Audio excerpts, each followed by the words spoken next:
Welcome to the Peeew, the sour Wigstock episode. Well, some people are sour about Wigstock.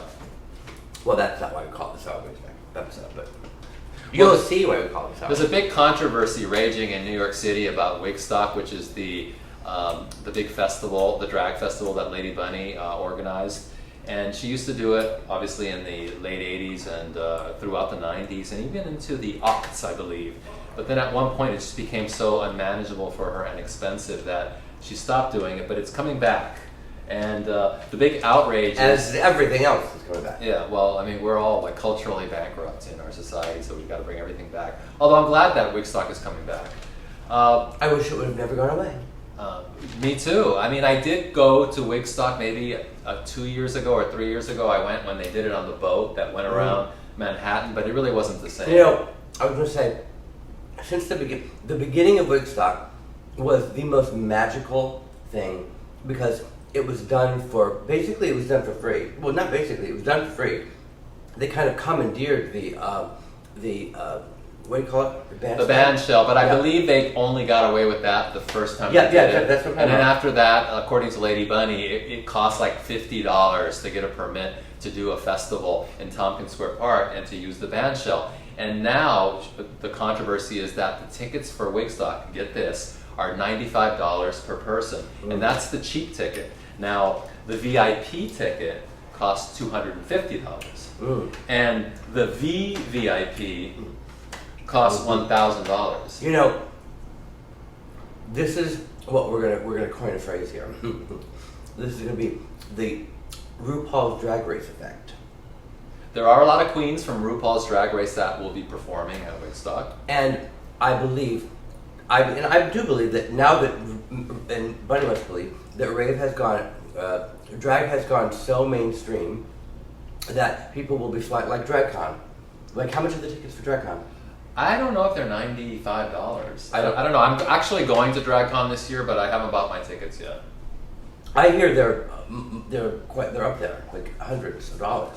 Well, I mean, I think that if you buy like a really expensive one, they might be. But if you just buy like the basic DragCon ticket, well, anyway, your basic drag. 95. What's going to happen is all of the kind of the Floyd types or the upcoming types from back then that used to make the show are not going to be able to go. Well, they're not even on the list of performers. Like the people who are performing are for the most part like celebrities. I mean, it's like all those drag queens from RuPaul's Drag Race. I mean, essentially they're stars now. Well, you know what? If that's the case and she can get away with it, and there are a lot of rich people who will go, then that's fine for them. But it sucks for the kids and the young people who don't have a lot of money and who are creative and who have the ideas and just can't afford to go. Right, well that's how I feel. I mean, I don't feel that $95 to go to Wigstock is a lot of money. And in fact, if I were rich, I would just pay the $1,000 just to support Lady Bunny. But I do know people who are my friends who will probably not go to Wigstock because they don't want to pay $95. That's a lot of money. It is a lot of money. I mean, for people who don't make a lot of money. Right, that could be like a third of their, or 25% of their weekly, salary, depending on what they do. I mean, if they're college kids, they're college kids. Yeah, and anyway, college kids don't really have a lot of money to begin with. We know that firsthand. We used to promote to them, and they couldn't even afford to pay $10 or $5 to get in. So $95 is but it just shows that I think she's going after a different crowd. She's going after a more upscale crowd, and if they exist, then more power to her, and that's great. But then, well, see, I don't think that's the case, because Lady Bunny wrote this big letter on social media and explaining that because she's getting a lot of pushback about these prices, and she was explaining that when she first started doing Wigstock and she used to have to get a permit in Tompkins Square Park, it cost $50. Now she had to get a permit and it costs like $50,000, so some insane amount of money. So it's just so expensive to do an event in New York City. But where is it? It's on some pier on the west side of Manhattan. Okay, well, they probably wouldn't even let her do it in Tompkins Square Park anymore. In the middle, somewhere in between the freebie and and now, there was a time when, and this was probably in the mid-90s when it was still in Tompkins Square Park, the tail end of it.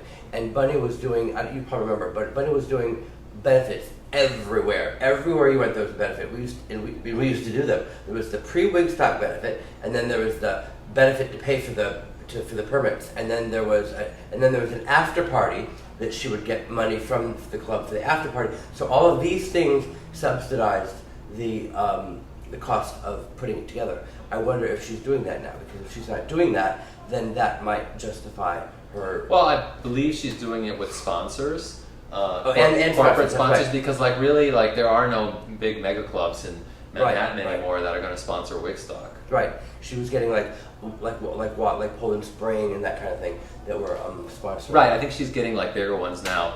I know it's difficult to do a big event like that, and it's unfortunate that it's that expensive. But yeah, she told me that 90% of the work was getting the sponsorship and Right, because you've got to raise the money, and everybody expects to be able to show up for free. So no, not anymore. Nope. Well, if you really feel strongly about the price of Wigstock, you can always go to Bushwig, because Bushwig is the week after Wigstock, and it's basically the Brooklyn version of Wigstock, and that only costs $35. And that's the evolution of this. That's what I was about to say. Is that it's the budget Wigstock. You need to have something like that, something that will become the next Wig. It's like a stepping stone, a ladder. You need to have the next one down, so that maybe one day Bushwig will become, the $300 ticket. Well, yes. I mean, the same thing has happened to Bushwig, because when Bushwig first started, you could go to Bushwig for $5 or $10, and now it's $35. Yeah. So as it moved from this secret robot project space in some warehouse to Onderdonk Park, and then to the Knockdown Center, it's just progressively gotten more expensive. And maybe after Bushwig, there will be some other kind of outlaw upstart with just like the trashiest, youngest drag queens that is in a space that they don't pay anything for, and it's free. I mean, that's the next progression. Right, it'll be in Detroit, though, not in very gilded, expensive New York. That might be fun. That might be kind of fabulous in Detroit, but I'd rather have it in New York. Well, then it's going to cost money, honey. It leaves a sour taste in my mouth. Which we will cleanse that taste with candy in the next episode, or in the next segment. We'll be right back. And now a word from our sponsor.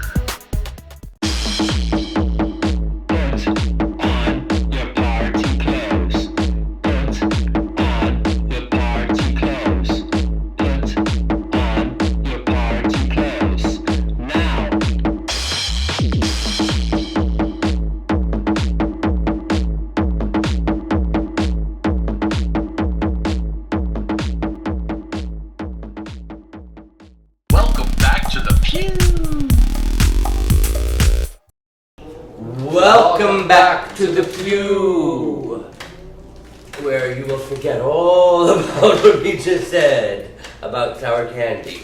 We have so many. Oh yeah. No, we're not trying to pull a Donald Trump and rewrite history.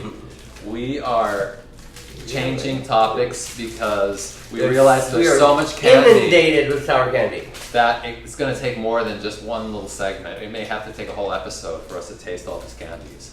So instead, we're going to do Bitches Want to Know. What do they want to know? Well, DeJuan O'Halloran asked if the club kids actually performed on stage singing, because he saw the Party Monster movie, and he saw them singing, performing, Money, Fame, Success. That's one of those things where there's usually a kernel of truth to every rumor, and there's a kernel of truth. There's a half a kernel of truth to this rumor. I don't know if you were there when they did that. When they put us on stage. Well, I think you were. I will say that I was on stage at Disco 2000 every week. No. Like performing. This is Clara. Yeah, but he's talking about in the movie. No, singing, and there were times that I would say that Read the question again. He said that they actually perform on stage singing. So sometimes the club kids did sing, like Richie Rich sang. Oh, that kind of singing. I thought you meant like in the movie. Remember in the movie where they said, the club kids, and then No, he asked if they performed on stage singing. So some of them did perform on stage singing. Richie did. Tina Love did. Tobel did. Amanda did. Larry T. sometimes did. Larry T. and the Palace did. RuPaul did. Who else did? Christina. I was on stage every week dancing, in front of the whole audience. Oh my God! What are we talking about? I had a band, Dynamo. Right, but you didn't actually perform. Yes, we did. No, you didn't. We certainly did. You got so fucked up you didn't go on stage. No, that is so not right. We may have not known the words completely. To your one song. Yes, for one song. We performed one song. Did he say perform multiple songs? The song was called E equals MC squared. And E equals MC square. Yeah, I remember. And he still doesn't remember the lyrics. Something in it, don't be a square. E equals. Anyway, I seem to recall everybody was so stricken with stage fright that nobody went. We were stricken with stage fright. That's true. But I was literally pushed on the stage. Because Larry wrote the song, and he literally pushed me on the stage. And once you're on the stage, you have no choice but to. Oh my God, we forgot the big one, karaoke. Remember what karaoke song? No. Oh my God! His first performance at the World, he sang. Larry T. wrote the song, and it was like a New Kids on the Block type song. He was so nervous to go on stage that they said karaoke, and he didn't go out. And they said karaoke, here he comes, and he didn't go out. And he was like on the stage like, I'm not going. And we also had to push. We had to drag him out. And once he was out, we couldn't get him off the stage. Then he sang and wanted to sing another one. Satisfied? Wish I could remember the name of that song. We'll Google it. Yeah. See you next time. Bye.